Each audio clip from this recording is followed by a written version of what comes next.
Praise the Lord. Isho നമ്മളെല്ലാവരും വിശുദ്ധി ജീവിക്കാൻ ആഗ്രഹിക്കുന്നു.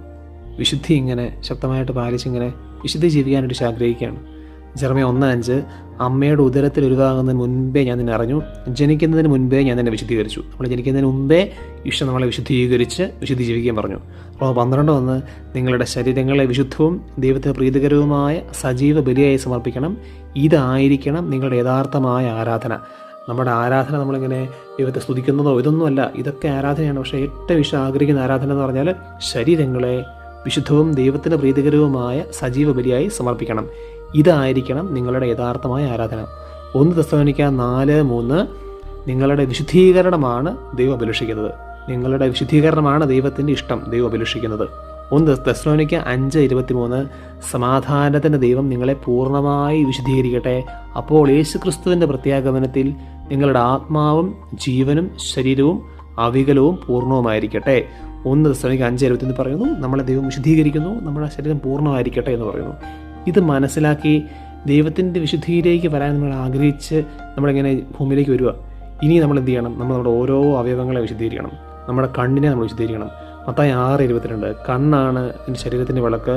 കണ്ണ് കുറ്റമറ്റതെങ്കിൽ ശരീരം മുഴുവൻ പ്രകാശിക്കും.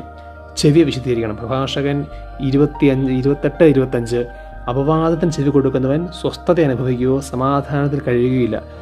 ഈ തെറ്റായ കാര്യങ്ങൾ കേൾക്കാതെ നമ്മൾ അതിനെ എങ്ങനെ വെട്ടി ചെവിയിൽ കൃത്യമായ കാര്യങ്ങൾ കേൾക്കണം. ചെവിയെ വിശുദ്ധീകരിക്കണം. നാവിനെ വിശുദ്ധീകരിക്കണം. യാക്കോബ് 3:2 സംസാരത്തെ തെറ്റുവരുത്താത്ത ഏവനും പൂർണ്ണനാണ്. സംസാരത്തെ തെറ്റുവരാത്ത ഏവനും പൂർണ്ണനാണ്. നാവിനെ നിയന്ത്രിക്കുന്നവന് ശരീരത്തെ മുഴുവൻ നിയന്ത്രിക്കാൻ കഴിയും. യാക്കോബ് 3:2 നമ്മുടെ നാവിനെ വിശുദ്ധീകരിക്കണം. മത്തായി 5:8 ഹൃദയവിശുദ്ധിയുള്ളവർ ഭാഗ്യവാന്മാർ അവർ ദൈവത്തെ കാണും. ഹൃദയവിശുദ്ധിയുള്ളവർ ഭാഗ്യവാന്മാർ അവർ ദൈവത്തെ കാണും. ഹൃദയത്തെ നമ്മൾ വിശുദ്ധീകരിക്കണം. അങ്ങനെ നമ്മൾ നമ്മുടെ ശരീരം മുഴുവൻ നമ്മളിങ്ങനെ വിശുദ്ധീകരിച്ച് ഇങ്ങനെ മുമ്പോട്ട് പോയിക്കൊണ്ടിരിക്കുമ്പം ജോഷുവ 3:5 പറയും നിങ്ങൾ നിങ്ങളെ തന്നെ വിശുദ്ധീകരിക്കുക, നാളെ നിങ്ങളുടെ ദൈവം അത്ഭുതം പ്രവർത്തിക്കും. നമ്മൾ നമ്മളെ തന്നെ വിശുദ്ധീകരിക്കുക, നാളെ നിങ്ങളുടെ ദൈവം അത്ഭുതം പ്രവർത്തിക്കും. യോഹന്നാൻ 15:17 എൻ്റെ വാക്കുകൾ നിങ്ങളുടെ നിലനിൽക്കുന്നുവെങ്കിൽ ഇഷ്ടമുള്ളത് ചോദിച്ചുകൊള്ളുക, നിങ്ങൾ ലഭിക്കും. എൻ്റെ വാക്കുകൾ നിങ്ങൾ നിലനിൽക്കുന്നുവെങ്കിൽ, നിങ്ങളിൽ വസിക്കുന്നുവെങ്കിൽ ഇഷ്ടമുള്ളത് ചോദിച്ചുകൊള്ളുക, നിങ്ങൾക്ക് ലഭിക്കും. നമ്മൾ വിശുദ്ധി ജീവിച്ചാൽ, നമ്മൾ ഈശോയുടെ വചനങ്ങൾ പാലിച്ച് വിശുദ്ധി ജീവിച്ചിട്ടുണ്ടെങ്കിൽ നമുക്ക് അത്ഭുതമാകാൻ പറ്റും. നമ്മൾ നിൽക്കുന്ന സ്ഥലങ്ങളിൽ അത്ഭുതങ്ങൾ സംഭവിക്കും. നമ്മുടെ തടസ്സങ്ങൾ മാറിപ്പോവും. നമ്മൾ ചിന്തിക്കുന്ന കാര്യങ്ങൾ സംഭവിക്കും. വിശുദ്ധി ഇങ്ങനെ എല്ലായിടത്തും പരക്കും. ആമേൻ.